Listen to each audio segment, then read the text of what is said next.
Welcome to another week of Don't Be Lookup. We're super lucky to have Taylor with us today. She is the VP of e-commerce at DECKED, and I've been following her for quite some time, so excited to dive in and learn from her. Just before we get started, Taylor, maybe you could start with a little bit of your background and how you got to where you are today. Yeah. Well, one, thank you for having me. Super stoked to do this. But my route to being the VP of ecom at Decked isn't super straightforward. I actually have a background in healthcare. I always thought I wanted to go to med school, did that for my undergrad, worked on the clinical side of things, and realized it was boring as hell. And you kind of did the same thing every single day. Decided to get my master's of health administration, and did that for 2 years and realized I never wanted to step foot in a hospital again. So my parents are super proud of that degree. Went from a master's of health administration to working in truck bed storage. But I started at Decked as our first digital advertising manager. Um, I was reached out to because I was analytical. I've always liked data and kind of know enough of what looks good in order to be like yay or nay or on publishing an ad. This was in 2018, so kind of the heyday of Facebook advertising. Built up our digital ads team and philosophy at Decked. At the time, we were pretty small, pretty much did all jobs that had to be done on the marketing team, led the email team, took over the e-commerce team a few years ago. So now I lead the direct to consumer side of the Decked business. Awesome. And you're actually the second guest we've had that's kind of shifted from like the healthcare space to e-commerce. It's always interesting to get people's backgrounds. I actually think we should do a poll on it, but it's like 95% of our guests did not come from some sort of marketing background. The other guest that I'm referencing is John Snow. He was a dentist for quite some time and then now runs an agency and several brands. Just curious if there are any parallels between healthcare and this like new space that you're in e-commerce, and totally okay if there isn't, but curious if you've seen any parallels there. Yeah, I mean, I think some of the reasons I was always interested in healthcare, like a lot of it is based off data and analytics. I actually, in my master's, specialized in more of like strategy and operations. And so I think strategy and operations like very nicely leans into the e-commerce world. What I realize is you really have no control over the strategy or really end operations of where healthcare is going though. So love e-commerce that like when you pull that dial, when you change that lever, like you truly affect like the course of the business, compared to healthcare where it's kind of like very small, stagnant little steps every day. And you might be doing a little bit of good out in the world, but not a ton. And what's your view on acronyms when you came into the space versus now? Oh, that's a good question. So my husband is actually like an acronym master and can just throw them out at all times. I would say like I'm a little, probably a little less into the acronyms. Our sales team uses a fair bit of them, but I'm probably the person who's like in the background Googling what the acronym means, and has no idea half the time what people are talking about. But I think that's the cool thing about e-commerce. It's like if you can Google, look shit up on YouTube, and trial and error, you can pretty much do anything in the e-commerce space. So in terms of that learning, I mean, is that where you got a lot of the learning? Like, was it very tactical, or did you look up to any specific brands or any other kind of individuals in the space to basically start to cut your teeth in the industry? It's a great question. One thing about Deck, so we're located in Sun Valley, Idaho, so we're incredibly geographically isolated. So a lot of what I learned early on was pretty much from Google or doing my best to network, talk to the people in the industry, see what was going on. Nice thing about truck bed storage is you're not really a competitor to most traditional folks in the ecom industry. So it's pretty easy to compare notes, and compare what's going on out there, what's working, what's not, and leverage other people's success. So Yeah. when Uh, sorry, when I was preparing for this interview, my wife asked me. She said, "Do people really buy truck bed storage online?" And So is that really a thing? And so, can you just walk through a little bit about, the product and the AOV? Is it high AOV product? Like, how do you think about selling this online as a distribution channel? And maybe is there a retail component as well that's really important for the business? Yeah, so that's a really great question. So traditionally, not many people have bought any aftermarket auto parts online. Aftermarket auto has traditionally been sold through B2B channels. Generally, they're dealers more on the outskirts of a city, and it's where you'd go to buy large things to put on your vehicles. I also think the perception of how big the market is largely skewed. 1 in 3 Americans drive a truck. Trucks are not going out of style anytime soon, and electric trucks are becoming more and more of a thing. So it's a really large total Love the addressable. Rivian. I Yeah, see those driving around. I'm like, yeah. I want to. I haven't driven one, but I like the look at the very least. How much they can like actually haul or tow, I think is another question, but they look cool. I'm not hauling anything. Yeah, So let's be honest. Yeah. Um, so that's like one of the things Decked has attempted to do is disrupt the market a little and allow people to purchase or consumers to purchase in a way that is natural to their present buying habits. Most of us nowadays don't go into stores and are very comfortable ordering products directly from a manufacturer online. So we've always, our goal is to meet the consumer with where they're at and where they want to be. Yeah, and I would imagine that, Will, that question came from your wife because you guys are geographically located in San Francisco, where not as many people are, using trucks and truck bed storage. Do you, not Taylor, actually just true though. Not actually not true true? because Okay. my in-laws are from upstate New York. It's actually a hotbed for truck beds, so to speak. So very familiar with the trucks there, but she was just surprised, saying I think mostly because of the price point. And I think it's mostly Yeah. that maybe that perception of, hey, e-commerce is for lower priced items, right? To transact, and retail is more where you have a consideration cycle to think about the touch and feel of a product. So I think that was probably more of the perception. But Taylor, That you're going to makes know better than sense. us on that. Yeah, Y- I would say like I joke all the time, or we joke at Decked, like our next job, we're going to sell socks. Like it just has to be so easy to sell socks. But I think there are a ton of really great examples of high consideration, long time to consideration, high average order value products that have crushed it from a direct to consumer experience. I mean, we've all seen the mattress companies come and some have gone, but Casper, Purple, could name 10 others. I think Peloton is Resident just another. sold to Ashley Furniture for a pretty big price. Yeah. Peloton is another, like about the same price. It's a one time purchase, a lot of consideration there. So, So you talk about data. I mean, that's kind of your background and what you like about the space. With a high AOV product and long consideration cycle, what are those data points that you really kind of lean into, and how do you think about then allocating your media mix and budgets and everything else according to that type of philosophy you're looking at, or the KPIs? I know yeah. I asked about 4 questions in that, so take however you want or how Yeah. many you want. So if you were our CFO, I think you would kill me for this answer. But unfortunately, like given the long time to consideration, we have to think about all of our data and what we're doing from a media mix approach, like not on a day to day or even a month to month. Our most people like once you get a truck, like your time to add products to that truck, like you can have that truck for up to 10 years. So there's a long time for consideration and also a long time you could be optimizing the vehicle you're driving. So we tend to think about obviously we're all in the business of making money. So we track ROAS, we track revenue to spend. We also track pretty incessantly top of funnel indicators.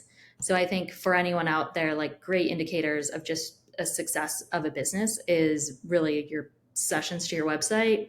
Email signups are another one. Like, are you getting net new people to learn about you? Are you bringing people back to the website? And then even add to carts are another great top of funnel conversion action, kind of top to mid that we track. And we always base everything we're doing, like whether it's a top of funnel campaign and we're trying to drive more brand awareness, it's the goal of everything. And we measure success of every campaign or ad or dollar we spend off of what is that goal it should be driving.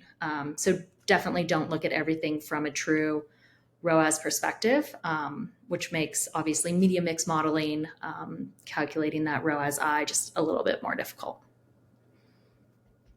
Yeah, I would, I guess just to kind of build on that, with the larger AOV, do you guys see longer consideration windows? And the kind of the caveat question of that is, do you have people that are buying a second time? Like, we're talking to a lot of brands that are like retention is kind of like top of mind to get people to buy like two, three, 10 times. How do you guys think about retention in general? Yeah, that's a great question.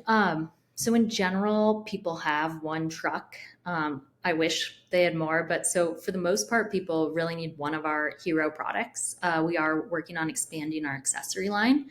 And so focusing on retention, I would say retention is definitely not an area in which we're experts and we could definitely specialize a lot more in. We are definitely a lot more focused and probably um, better at new customer acquisition, which I think is probably different than most brands and very different than most e-commerce companies' strategy. Can you talk a little about, I mean, you said awareness is so important, getting that email potentially or that sign up, add to cart. How do you run your retargeting strategies? Like, what does that look like in terms of whether it's the media that you're running or the engagement you're running with organic? How does that look, to get people over the line? Yeah. So I think most of our retargeting strategies boil down to just a level of education. I think when you're trying to create awareness of the brand, it's like, what is going to capture them? Unfortunately, what captures people probably doesn't educate them and get them over the line of what they need to purchase. So a lot of that education comes from the value of the product, the value to the consumer. Um, and I think there are a lot of different ways to do that. We've found, especially because our product, I think, is a little bit more difficult to understand than socks per se, that video is one of the best ways to do that. I think it's email is another great way because you have a little bit of a longer form content there. But we, as of late, like have really been crushing long form videos. Like if you can really capture that person and find them at the bottom of funnel, it's really an education piece. Is that Yeah, I've usually actually been, organic, by the way? I'm just jumping in front of you all bar today. I'm too excited off the yeah, coffee I drank, just no, before the meeting. please. But He- yeah, just on that, like videos, is it organic? Videos you're putting into like an email flow? Is it retargeting with actual like TV spend? What does that look like? So I always think of, to me, it's like we try to do our best of like placing the type of content where that person is likely to consume the content. So we have definitely moved away from video and email. I think when you go to an email, it's not like the type of content necessarily you may want to be consuming there. So most of our video is focused on like traditional advertising channels and organic channels. So definitely have a really strong YouTube play. YouTube, I think, still is like what the number two search engine in the world. So definitely a big play there from an organic and a paid perspective. I think probably one of the most undertapped opportunities is YouTube SEO. The amount of time people spend searching for solutions on YouTube is probably unparalleled to most other places, especially in like that DIYers world. And then obviously a lot of video on Facebook, Instagram, TikTok, etc. Yeah, I think I'm probably the target market for you guys. I've been getting a lot of the Facebook or Instagram videos specifically on how quickly. I think it's like a guy kind of cleaning out his bed and Using then getting it. What's that? Is he using a tiny broom at the start? Yeah. Yeah, tiny broom, and then it's like set up, come set, I think it's like 2.0 drawers or something. It's like, come set it up with me in under 5 minutes. Um, yeah, really, really, really effective. And I think you guys do a great job of kind of speaking to the value of how quickly you can do this. Yeah, and then just speaking from personal experience, I built my own drawer systems like 5, 6 years ago. It's like if I would have known about Decked, I would have done that like 10 times out of 10. Like it's like way easier, way faster. So I Time think you freed guys up are for crushing it. Yeah, yeah, definitely. How do you think about that? I like that you said the YouTube strategy. I've always seen, at least people I worked with, YouTube. It's been a very underinvested channel, but a very effective channel for education. What have you done on the SEO side with YouTube specifically, or is it more just it is an untapped opportunity that you're going to be looking into? Yeah, I think it's definitely an untapped opportunity. I always pressure everyone on our teams to always be looking into. Um, and I think shorts will definitely change that as well. I've talked to a couple people at Google and YouTube, and I know for the most part, Google is investing all of their video money into shorts. So it'll definitely be interesting to see how that changes the game, especially from an SEO perspective, because you don't get as many of those like keywords in the title and the description. But there are a couple tools out there that you can use for YouTube SEO that help you either put additional keywords in the description. You can add keywords on the individual's videos themselves. I think the one we use, and again, no like particular affinity to it, there might be better ones out there, but I think it's called Vivid IQ. And you pay a monthly description, and it's a Chrome plugin. Definitely, I would recommend it to anyone, but I definitely think it's an untapped area for probably most brands. And for the podcast, probably. So we'll pick it up, get some more SEO Yeah. on here. We also talked about Google a little bit, or we have been talking about Google in general. I think the interesting thing you had mentioned, at some point was this kind of rollout of the AI features for search and how that actually might impact general search, for the brand and for advertising. Can you speak a little to how that's actually maybe impacted yourself and Decked, what you've seen so far with that release? Yeah. So I was actually at Google this week and I asked them that, and they gave the very diplomatic answer of that Google treats kind of the organic and the paid world as church and state, and they have no say or no comment, but there should be no change to the ads world. But as far as like things we've been seeing on our end, we're definitely seeing a bit of a hit since the rollout of AI. I do think it would be really interesting for businesses that have a lot of revenue conversion, particularly on mobile, and see if the hit would be even greater. I feel like when I go on my cell phone, which is like pretty large, like the AI takes up a huge portion of when you search for something. So you're not even seeing that number one result or number two. So wondering if it's impacting brands a little bit more who have a stronger mobile presence than true desktop. And then we've definitely seen, well, one, we've seen some crazy answers, um, but we've seen some significant decreases in our search. We saw some pretty significant increases the week it was rolled out in just our general CPCs and CPMs. Seems like those have leveled. But since in the past kind of couple weeks, we've seen about a 15% decrease in our click through rate, a bit of a hit on ROAS. CPCs are up 8%. Impressions are down about 10%, and clicks are down about 10%, which is something I would expect. Like if we're pushing most of the results down, definitely going to suffer a little bit more on that branded and generic search side. It's actually a pretty, I don't know, it's pretty scary. I feel like there was a time also, or this might still be happening with like Meta when they're rolling out ASC campaigns, and there was a lot of fluctuations in how the actual delivery was, with these campaigns themselves, especially now, with people getting pushed into PMAX, especially with not knowing what the mix is going to look like for the deliverability. How do you think about that strategy now? Do you just kind of stay the course? Do you keep on monitoring? Or do you start pulling back in the face of uncertainty at this point? Yeah, it's a great question. I think we have seen some interesting results on PMAX this past month, and just a little bit more volatility in PMAX. I definitely think also Google will tell you there isn't, but there's such a large overlap between your spend, paid like search spend and PMAX spend. But we're definitely being mindful. There's this really cool PMAX script. Happy to send it to anyone, but you just put the script in your Google Ads account. You can see it in Google Sheet, but it will show you the percent you're spending on shopping versus search versus display and video. We have seen some rising display interest recently, and definitely making sure we're holding that search steady while also maintaining our shopping share.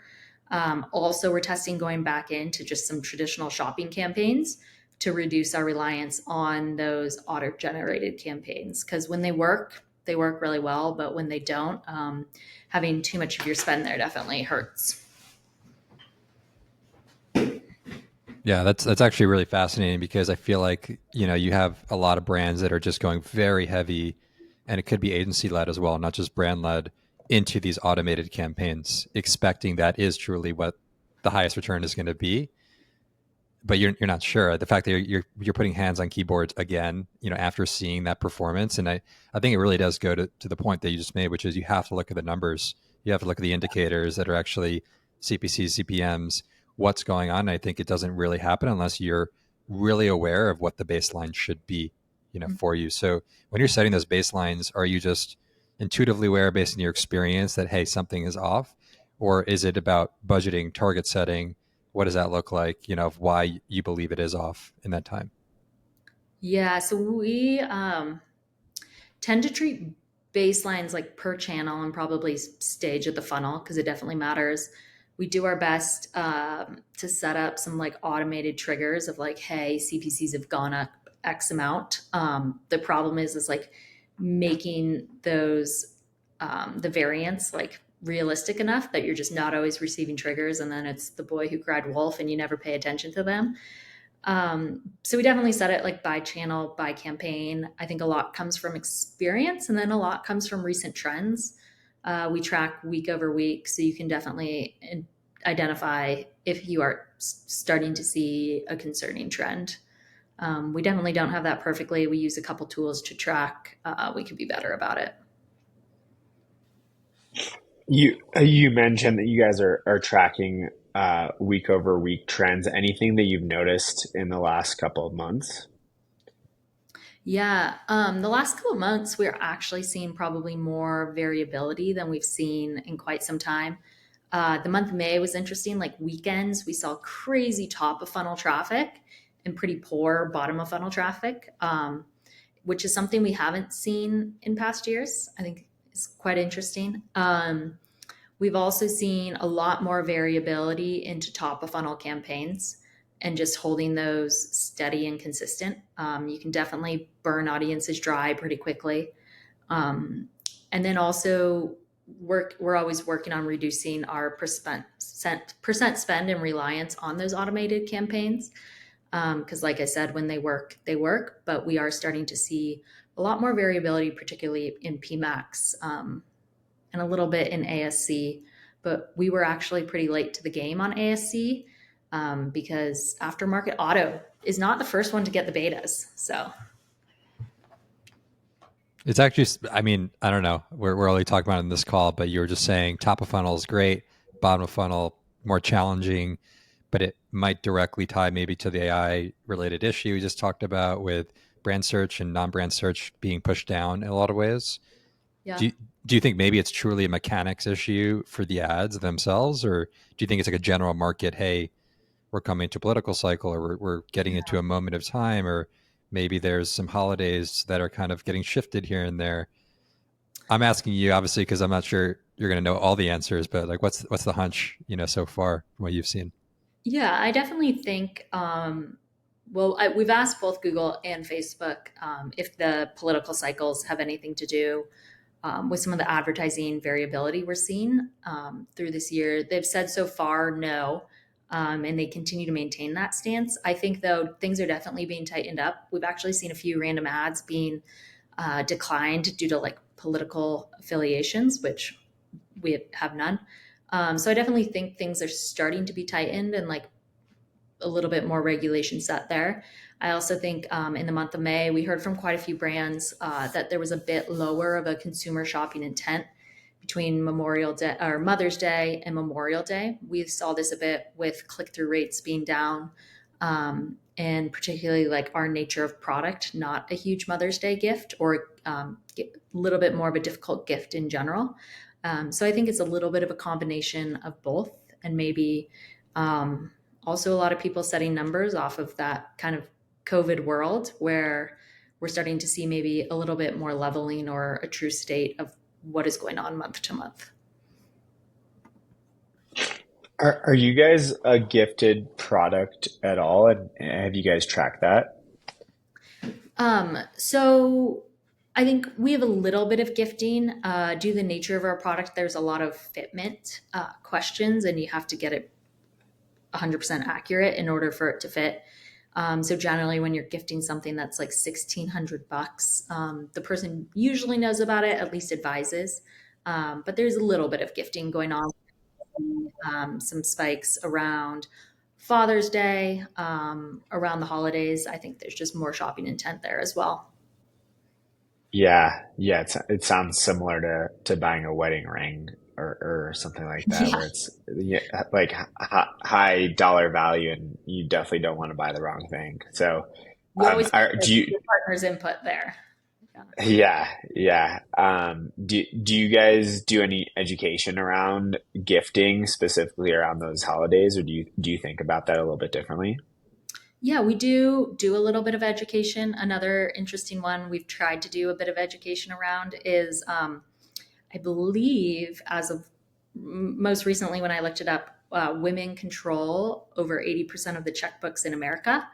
We have a very Whoa. strong male consumer base. So most people, if you're a guy who is married, for example, you are getting approval from your wife to order a $1,600 black box from the internet that you're going to put in the back of your truck. So we do a little bit of education around that as well. There's also people who need to get approval from their boss. So it's not always just like a single decision point of purchase. So I know in the mattress space, one of the big things that they look at is return rates, Yeah. just because it is such a high purchase product and item, and the return rates really do hurt. I mean, I remember my story of I think I bought like a Lisa mattress, and they sent me four mattresses by accident, different sizes and everything, and they just said keep them. Like I want to take them back. I was like, what am I going to do with four mattresses, that are unfolded? But uh, what do return rates look like? You don't have to name numbers or anything like that, or and how important are they to track, for the business health? Yeah. Well, one, I hope you made out like a bandit on Facebook Marketplace that day. Oh yeah, my It wife is like the pro Facebook Marketplace. She knows. She's like, here, you know, like recently unwrapped, big foam mattress. never used. You must pick up now because we have four in our San Francisco Yeah, apartment. exactly. We do our best. We don't have a crazy high return rate. I think the nature of it is it's a long consideration.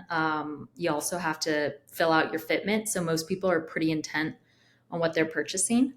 And then it is definitely a commitment in order to ship it back. But we do our best to get as many returns back to our warehouses as possible. We are American made, and we really believe in reutilizing materials if we're able to. So we tend to try not to let everything go to waste and bring it back to us. Yeah, that's impressive. I mean, I don't know how much does the product weigh, or typically. So I always describe it as a like over 200-pound bathtub size box is going to show up in your driveway. Some people are super stoked on that. I would say a majority of our customers really like that. They open it up, they do the install themselves, and it's a great interaction with the product and the great first experience with it. But comes via LTL freight, which is not the most sophisticated shipping method. Comes on a pallet, and they forklift it down and drop it in your driveway. Well, Yeah. okay. So shipping costs must be a big part of the overall cost equation for you, I'd imagine. Yeah, freight shipping definitely isn't cheap, and we do a lot to optimize that across the country. That I mean, I'm assuming you're pretty like susceptible from a margin standpoint to like when these rates are really changing across the board, or have you found the ability? It's very random, but found the ability to pass it through to the customers, or what do you do even with shipping? Is it free shipping at all? Is it shipping So baked in? we offer free shipping. I also think, like as with bringing like truck bed storage to e-commerce, try to adopt most of those like more common e-commerce practices that are really customer first. So we provide free shipping. We generally ship it out about 2 days, and it can take anywhere between like 4 to 10 days to get to parts of the US. We are 100% American made, so we have a little bit more ability to flex on the manufacturing side of things and make sure customers get what they need in time. And do you do a lot of price testing when it comes to thinking about the product, and especially if you're incorporating shipping, let's say shipping costs go up for whatever reason, like how often are you actually price testing with the product? So we do no price testing. We operate off of a MAP policy, so a minimum advertised price. Our goal is we never have sales, discounts, coupon codes. Our goal is to keep our product prices as low as possible every single day of the year and not just pass making a consumer spend more money on one day versus another. So we do a lot of work as far as like the values that need to go into the price of our product in order to maintain margin and shipping and making sure we're paying our workers fairly, but do our best to keep it as low as possible to not pass the onus on to the consumer. And I love that policy, by the way, but does it make your job harder as a marketer to not have kind of these abilities to, increase urgency or do other things that could, get people to buy with a lot of intent? Like how do you fare as a marketer with that constraint? Yeah, that's a great question. So I think the actual how we came up with our policy, like quite a few or more companies now have a MAP policy, but I believe the original intent came from Cartier, which is a bit of a stretch from truck bed storage. But I think as a marketer, it makes your job more difficult, but also more fun. You can't rely on the quick fix. You have to be more creative. You have to think of really awesome campaigns. You have to be really always working, and you can't just rely on those holiday periods or the times you're going to go on sale. But if anyone Yeah, has emergency drivers that are more on the creative side, we are always looking for them. Oh, I have it for you. No doubt. You pit my ride storage, truck bed, only 10 of these left. Yes. We'll come install it for you. Give a nice paint job. I don't know. I know we have tried Scarcity. the past to do the scarcity thing, and then people call out. They're like, "Well, you're American made, and you own your warehousing and manufacturing, so it's a little bit more difficult to say there's only 10 left." But They're smarter than that. yeah, Okay. and Taylor, any creative campaigns that stick out to you that you guys have crushed on over the years? yeah. Well, we're actually rolling out a new brand campaign this June. Can't say much about it, but really excited for that. I think the best creative campaign that I can think of that worked from a performance side was we do run occasionally a worst sale ever ad. And we say 0% off, like 375 days a year. There's a lot of fun things you can do with it. Just mix it up. The comments on these ads are pretty hysterical. People either love it or people hate it. But I do think it plays to the nature of our brand, a little bit more fun, honest, and just speaking directly to the customer. Yeah, I would imagine that also engineers a little bit of virality too. It's, kind of like goes against the grain, and I'm sure you're getting a ton of comments that way as well. Yeah. Or a ton of people Um, sale. Yeah. It's a good one. Awesome. Last question for me, and one that we ask almost all of our guests. Do you guys have a North Star KPI? And if so, which one is it? Yeah. So I think touched on this a little bit earlier. I mentioned obviously we're all in the business of making money, so pay attention to that ROAS and driving the growth of the business. And then we pay attention to a lot of top of funnel indicators. And I'll give Will a shout out here, not being paid for this, but platforms we use for that. Recently signed on with Prescient. Hopefully I said that right. I always semi panic when I say the company name. And really looking at our incremental ROAS, which is that marketing effectiveness and how we're spending that last dollar. And our goal with that is really to look at not only a backwards look of like how we did this last month, since it's not that helpful, but really looking like how can we look out forward and predict changes we need to make in order to flex that ideally up and to the right. Yeah, and well, thank you for the shout out. Not paid or sponsored, so appreciate that call out as well.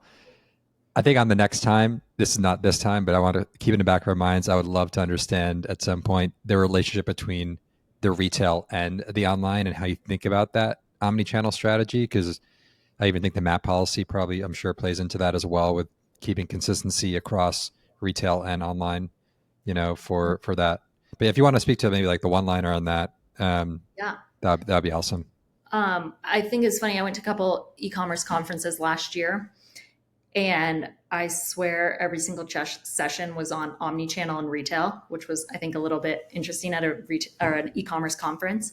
But I definitely think retail has an incredible space for not only consumers understanding and learning about a brand, but also conversion, like meeting the customers with where they want to purchase. I think there's a lot of brands out there who are kind of pigeonholing into customers into a way to buy to get their product. We are constantly working on expanding our retail footprint, really want to meet the customers where they are, and have a pretty big expansion heading into the back half of this year of which of our products you can see and where, and buying them at that time in a specific retail location near you. That's yeah. I think eventually it's going to be how do we then measure that omni-channel Yeah. strategy, which is again a topic for another time. But Taylor, thanks again for taking. We're on a Friday right now, before the weekend, so appreciate you taking this late Friday. Off if anyone wants to find you, can if you want to plug yourself at the end, where can they find you? Where can they contact you? I know you have a great script. You mentioned that if I was an operator, I'd love to have, and I might grab from you anyway. So where Yeah. can they come reach you?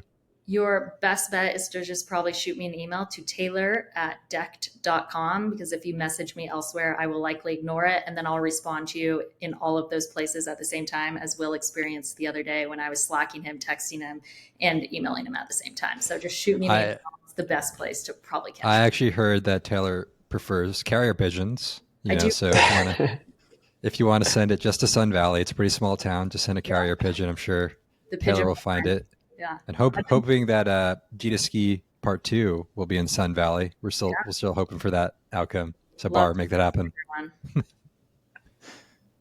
Yeah, Well, we'll be in touch on that.